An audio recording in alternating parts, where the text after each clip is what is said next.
আপোনালোক সকলোৱে ইতিমধ্যে অকণমান হ'লেও অৱগত যে যোৱা 19 তাৰিখে মই দক্ষিণ কোৰিয়া আৰু জাপানলৈ গৈছিলোঁ। বহুতে মোক আজি ৰাতিপুৱাৰ পৰা সুধি আছে কেইবাখনো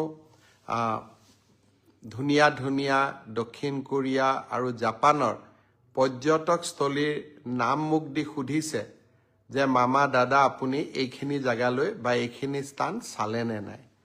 দৰাচলতে যদিও কেইবাদিনো দুদিন কোৰিয়া দুদিন জাপানত থাকিলোঁ, জাপান আৰু কোৰিয়া চোৱাৰ মোৰ সৌভাগ্য নহ'ল, কাৰণ কাৰ্যসূচীৰ ব্যস্ততা ইমানেই আছিলে।